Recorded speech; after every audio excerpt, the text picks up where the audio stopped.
أعوذ بالله من الشيطان الرجيم بسم الله الرحمن الرحيم Surah 9, At-Tauba, Medinan period. Title. This surah has two titles, At-Tauba and Al-Bara'ah. The former title owes its origin to the reference in the surah to God's pardoning of lapses committed by some believers. See verse 117. And the latter title to the public dissolution of all treaty obligations with the polytheists mentioned in the opening verse of the surah. It is noteworthy that the usual opening formula, Bismillahir Rahmanir Rahim, in the name of Allah the Compassionate, the Merciful, is not prefixed to this surah. Commentators on the Quran have attributed a number of different reasons for this. Of these, the explanation given by Fakhruddin al-Razi seems to be the most plausible. As the Prophet, peace be upon him, did not direct his scribes to prefix the formula, his companions and successors also omitted it. Succeeding generations similarly adhered to the omission. This demonstrates how the Muslims painstakingly sought to receive the Quranic text from the Prophet, peace be upon him, exactly as it was revealed, and the care which they took to preserve it in its pristine form. Period of revelation and contents. This surah comprises 3 discourses. The first discourse runs from the opening verse to the 5th section of the surah. It was revealed in or around Zulqa'dah 9 after Hijri 631 CE, soon after the Prophet, peace be upon him, dispatched Abu Bakr as the leader of the pilgrims to Mecca. After the verses had been revealed, the Prophet, peace be upon him, instructed Ali to follow Abu Bakr and to recite the same verses, proclaiming the new directives embodied in them before a representative gathering of Arabs who had gone there for pilgrimage. The second discourse covers sections 6 to 9 of the surah. It was revealed in or around Rajab 9 after Hijri 631 CE, when the Prophet, peace be upon him, was busy making his preparations for an expedition to Tabuk. The discourse seeks to arouse the believers to wage jihad, and reproaches severely those who, out of hypocrisy or infirmity of their faith, or out of sheer sloth and laziness, were reluctant to risk their lives and wealth in God's cause. Beginning with section 10, verse 73, the third discourse runs up to the end of the surah. Revealed upon the Prophet's return from the Tabuk expedition, it consists of several fragments which were revealed on different occasions during that period, and which, under God's own instruction, were arranged by the Prophet, peace be upon him, in the form of a coherent discourse. Since all these fragments center around a common subject and are related to the same set of events, any incongruity does not arise. The third discourse warns the hypocrites about their misdeeds and strongly censures those who, on the occasion of the expedition to Tabuk, had stayed behind. The verses also embody a combination of reproach and pardon for the believers who, even though they were sincere in their faith, had abstained from waging jihad in God's cause. Chronologically, the first discourse should have come at the end of the surah. However, in view of the significance of its contents, the Prophet, peace be upon him, in arranging the Quranic text, placed it at the beginning of the surah. Historical background. Having discussed the surah's period of revelation, let us now look at its historical setting. The contents of the surah are related to events arising from the Treaty of Hudaybiyah, 6 after Hijri, 628 CE. By the time this treaty was concluded, the struggle which had carried on for 6 long years had begun to bear fruit, and Islam had emerged as the basis of an organized society, the inspiring force of a distinct cultural entity, and the guiding principle of a fully fledged sovereign state. The relatively peaceful atmosphere created by the Treaty of Hudaybiyah enabled Islam to propagate its teachings far and wide. The subsequent course of events followed 2 quite different directions, but led to dire consequences. One of these concerned Arabia, and the other the Byzantine Empire. A number of effective measures were taken by the Muslims after the conclusion of the treaty to propagate Islam and consolidate and reinforce Muslim power. The result was that within a period of 2 years, Islam had spread considerably and had become so immensely powerful that in comparison to Islam, the age-old Jahiliyyah of Arabia was reduced to an utterly ineffectual position. Eventually, when the more zealous members of the Quraysh found themselves on the verge of defeat, they lost all patience and broke the Treaty of Hudaybiyah. By so doing, they wanted to free themselves from the constraints of the treaty and prepare for a decisive encounter with Islam. The Prophet, peace be upon him, however, did not allow the Quraysh to seize the initiative. Launching a sudden attack on Makkah in Ramadan 8 after Hijri 629 CE, he was able to seize it. See Surah 8, note 43 above. Later, the ancient Jahiliyyah of Arabia resorted to desperate acts of belligerency. On the occasion of the Battle of Hunain, other tribes loyal to Jahiliyyah mustered their military forces together in a bid to prevent the spread of Islam's reformative revolution, which, after the capture of Mecca, had almost reached its zenith. Their efforts, however, came to naught, and their defeat made it abundantly evident that Arabia was destined to become and remain Darul Islam. Hardly 1 year had passed after the Battle of Hunain than the greater part of Arabia entered the fold of Islam. The power of Jahiliyyah lay shattered. Only a few opponents remained in the arena, and the ones that could still be found lay scattered across the peninsula, unable to wield any mentionable influence. Events which took place on the borders of the Byzantine Empire in the north contributed to this trend. The Prophet, peace be upon him, showed exceptional courage when he led a 30,000-strong force against the Byzantine army. By contrast, the Byzantine forces demonstrated timidity insofar as they chose to avoid armed conflict with the Muslims. As a result, both the Prophet, peace be upon him, and his faith were held in awe throughout Arabia. Upon the Prophet's return from Tabuk, delegation after delegation poured into Medina from every corner of the peninsula, embracing Islam and committing themselves to obey the Prophet, peace be upon him. This development has been portrayed in the Quran in the following words. When there comes to you help from Allah and victory, and you see people enter the religion of Allah in crowds. An-Nasr 110, 1-2. Conflict with the Byzantine Empire had begun even before the conquest of Mecca. After the Treaty of Hudaybiyah, the Prophet, peace be upon him, sent many delegations to different parts of Arabia, calling people to Islam. One such delegation went to the tribes inhabiting land close to the Syrian border in the north. These tribes were mainly Christians and were largely under the influence of the Byzantine Empire. They put 15 members of the delegation to the sword at a place called Zat al-Thala, or Zat Atla. Only the leader of the delegation, Ka'b ibn Umair al-Ghifari, managed to return home safely. Around the same period, the Prophet, peace be upon him, sent an envoy, Harith ibn Umair, to Shurahbil ibn Amr, the chief of Busra, in order to communicate to him the message of Islam. Shurahbil, who was both a tribal chief and a satrap of the Byzantine Empire, was responsible for the assassination of the Prophet's envoy, Harith. In these circumstances, the Prophet, peace be upon him, sent a 3,000-strong army of devotees towards the Syrian border in Jumad al-Awwal, 8 after Hijri, 629. This action was intended to secure the area for the Muslims and to deter the opponents of Islam from committing excesses against them, should they mistakenly consider that the Muslims lacked strength. When the army approached Ma'an, reports were received that Shurahbil was advancing towards them with a 100,000-strong army. Reports were also received that the Caesar of Rome was himself present at Hims, and that he had dispatched reinforcements to the tune of another 100,000 under the command of his younger brother, Theodore.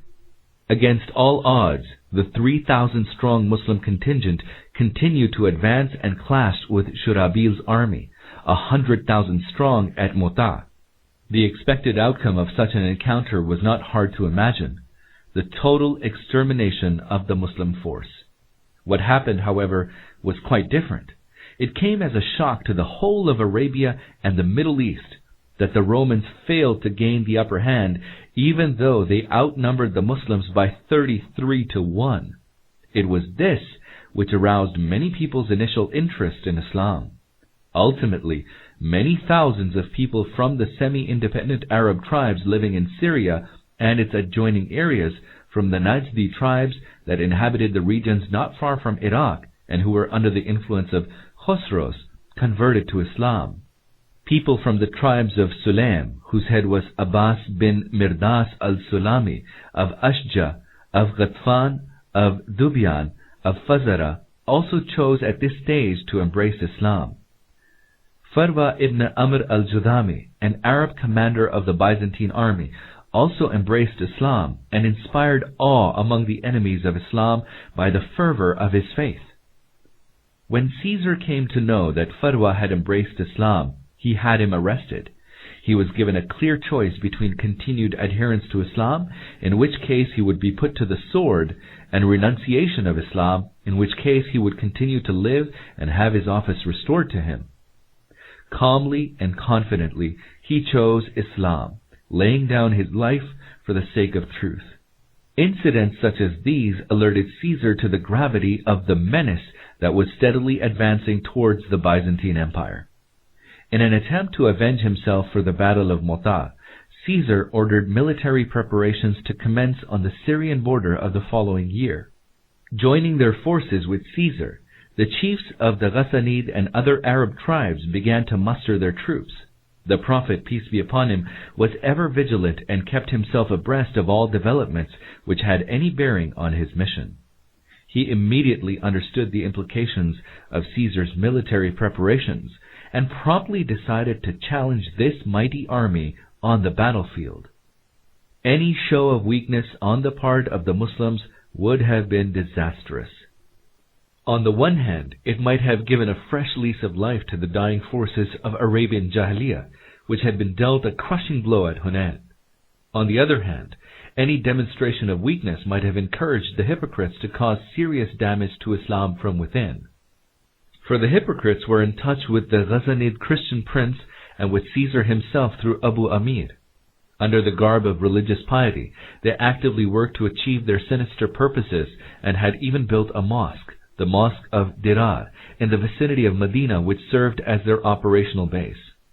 Also, Caesar himself, whose morale was also high at the time for he had just then defeated the Persians, could have been prompted to mount an attack. If these three forces were to join hands and unitedly attack the Muslims, they could well turn the tables against them. The Muslims could lose what then seemed to be a winning battle. Alive to these facts and realizing the gravity of the situation, the Prophet, peace be upon him, publicly appealed to the Muslims to prepare for war against one of the two superpowers. He did so even though there prevailed near-famine conditions in Arabia. The scorching heat of the summer was at its peak. The harvest season had just about arrived, and there was a conspicuous shortage of material resources needed to wage a war. On similar previous occasions, the usual practice of the Prophet, peace be upon him, had been not to disclose such strategic information beforehand. For instance, the direction in which he would move and the enemy with whom he would engage. In fact, whenever he left Medina on a military expedition, it was his practice to conceal his intent by following an unusual route to the battlefield. On this occasion, however, he did not conceal his intent and declared that the Romans were his target and that he would advance towards Syria. The gravity of the situation was felt by everyone in Arabia. For the remaining devotees of Jahiliyyah, the encounter between Islam and the Byzantine Empire offered them a last ray of hope, and they looked forward to its outcome eagerly. The hypocrites also fully expected the Romans to strike a deadly blow against Islam. From their base, the Mosque of Dirar, they looked forward to the future eagerly, hoping that the outcome of the battle would afford them an opportunity to play their sinister game with impunity. Hence, they spared no effort in their attempts to undermine the Muslim military plans. Sincere Muslims also realized that the cause for which they had been striving for the last 22 years was at stake. They knew well that valiant action could open the door to Islam's ascendancy over the whole world. Conversely, any lapse on their part might seal Islam's fate even in Arabia. Moved by such thoughts, they responded fervently to the Prophet's call and commenced their war preparations, each Muslim contributing much more than his financial means warranted. Huge amounts of money were donated by Uthman bin Affan and Abdurrahman bin Auf. Umar contributed half of all his belongings, whereas Abu Bakr placed all that he possessed at the feet of the Prophet, peace be upon him. In the same spirit, companions with low incomes brought their hard-earned wages and donated them to the Prophet, peace be upon him. Women generously donated their jewelry to the war fund. Moved by the zeal to fight in God's cause, thousands of Muslims flocked to Medina from far and wide and expressed their readiness to sacrifice their lives. Those who could not be included in the Muslim army because of the acute paucity of cavalry and other war provisions wept bitterly and lamented their exclusion so pathetically that the Prophet, peace be upon him, was moved. The occasion, in fact, served as a touchstone for distinguishing the sincere from the insincere, the true men of faith from the hypocrites. The moment was so crucial for Islam that not going to the battlefront revealed the hollowness of a man's claim to believe in Islam.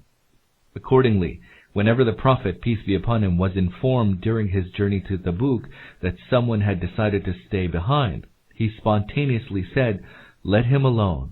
If there is any good in him, God will reunite him with you. And if it is otherwise, then thank God that He relieved you of him." In the month of Rajab 9 after Hijri, the Prophet, peace be upon him, along with 30,000 soldiers, of whom only 1,000 were mounted, marched towards Syria. Camels were so few that the soldiers had to take turns to ride them. The blazing heat of the summer and the scarcity of water added to their hardship. On this occasion, the Muslims displayed a singular firmness of mind in enduring all hardships, for which they were amply rewarded upon their arrival at Tabuk. When the Muslims reached their destination, they learned that Caesar and his tributaries had moved their troops away from the borders, and that there was consequently no enemy with whom they could fight. The writers of the Sira works, biographies of the Prophet, mention that this incident in a manner which suggests that upon reaching Tabuk, it was found that the reports which the Prophet, peace be upon him, had received about the concentration of troops on the Syrian-Arabian border were false. The fact, however, is that Caesar had indeed begun amassing his troops on the border. He had to abandon the idea of an encounter and withdrew his army because the Prophet, peace be upon him, arrived ahead of the anticipated time, and well before the planned concentration of troops had been completed. Caesar had not forgotten that the Muslims had given a very good account of themselves earlier on the battlefield at Mu'tah, and despite the overwhelming odds against them. Hence, Caesar did not dare confront the 30,000-strong army of Muslims, especially when it was led by the Prophet, peace be upon him, himself. He would probably have still been reluctant to engage in battle, even if he had mustered 100,000 or 200,000 strong army. The Prophet, peace be upon him, was satisfied with the advantages accruing from this moral victory. Instead of pushing on any further, he chose to derive maximum political and strategic advantage from the incident. He stayed in Tabuk for 20 days, and by exerting military pressure was able to make several buffer states, which had so far been under the hegemony of the Byzantine Empire, agree to become tributaries of the Islamic State, and so resigned themselves to vassal status. In this connection, mention should be made of some notable chiefs.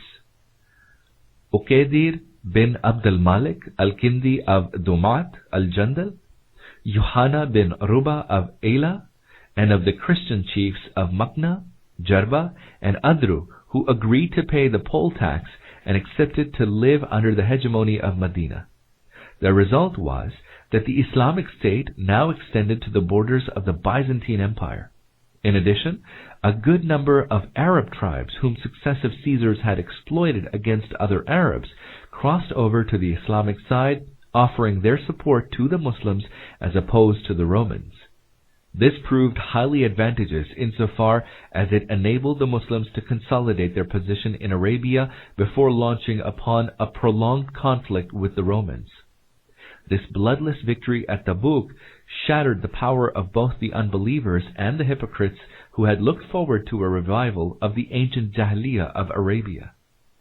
In sheer desperation, a great number of them saw that the only reasonable course left open to them was to enter the fold of Islam. Even though some of them lacked inner conviction, their entrance into the fold of Islam ensured the assimilation of their forthcoming generations to Islam. The few die-hard unbelievers that remained loyal to polytheism and Jahiliyyah were so enfeebled that they no longer constituted a serious obstacle to the completion of the reformatory revolution for which God had raised His messenger, peace be upon him. Subject matter. If we bear this background in mind, it will help us appreciate more fully the major issues of the hour which the surah seeks to treat. 1. Since the believers had by then gained full control over Arabia and the forces against Islam lay crushed, it was necessary to proclaim the transformation of Arabia into a fully fledged Dar al-Islam. The following represent the salient features of that strategy. A. Polytheism and all its offshoots should be absolutely obliterated from Arabia in order to ensure that the land would always remain the exclusive base of Islam, a land where no extraneous ideologies would be allowed to impair the purity of Islamic belief and practice, nor any non-Islamic element allowed to create subversion. It was for this reason that a proclamation of total disassociation from the unbelievers was made, and all agreements and treaties previously concluded with them were publicly annulled. B. Since the believers were now in control of the Kaaba, it was considered altogether inappropriate to allow polytheistic practices to continue in the shrine which was originally consecrated for the worship of the one true God. It was therefore proclaimed that the Kaaba should henceforth be placed under the exclusive charge of the believers, and all practices rooted in polytheism and Jahiliyyah should be forcibly extirpated from the precincts of the house of God. It was also proclaimed that the polytheists should no longer even be permitted to approach the Kaaba. This was done to rule out the possibility of any further sacrilege of God's house built by the Prophet Abraham, peace be upon him. C. It was also considered highly inappropriate for any vestige of pre-Islamic polytheistic custom to be allowed to continue under the new Islamic dispensation. Attention was, therefore, drawn to their eradication. Of these, the hideous practice of nasi, the transposing of a prohibited month, was forthwith forbidden. This was to serve as an example for Muslims to do away with all vestiges of Jahiliyyah. 2. Once the objectives of the mission of Islam had been fulfilled within the peninsula, the next step was to spread the message outside Arabia. The Byzantine and Sassanid empires, the two mighty powers of the day, would be the major obstacles. A confrontation was therefore inevitable. Similar encounters with other non-Islamic political and social systems of the day would also be imminent at a later stage. In pursuit of their goal, the Muslims were directed, if necessary, by force to put an end to all sovereign political entities which refused to submit to the truth, and to force non-Muslims to live under the suzerainty of Islam. Muslims were taught to recognize the right of non-Muslims either to embrace Islam or reject it. The Muslims did not, however, recognize that non-Muslims had the right to enforce the laws of their choice in opposition to the divine law of God on earth as it is created by God, and to thrust their errors and wrongdoings upon generation after generation by keeping the reins of power in their hands. At the most, they may be allowed to persist in their ignorance if they so wished. They could do so, however, only if they paid jizya, poll tax, and remained subservient to the Islamic State. 3. The third serious problem was presented by the hypocrites, who so far had been treated leniently. However, since pressure from hostile forces from without had considerably relaxed, in some instances ceased altogether, the Quran declared that henceforth no leniency ought to be shown them. These hidden enemies of Islam should be treated with the same severity as the open deniers of Islam. In line with this policy and during the preparations for the Tabuk expedition, the Prophet, peace be upon him, arranged for Suwaylim's house, where a group of hypocrites had assembled to discuss their plans for dissuading the Muslims from joining the expedition to Tabuk, to be set ablaze. Again, it was in keeping with the same policy that as soon as the Prophet, peace be upon him, returned from Tabuk, he demolished and set ablaze Masjid Dirar. 4. It also seemed necessary to strengthen the faith of the true believers in order that any weakness in their determination might be eradicated.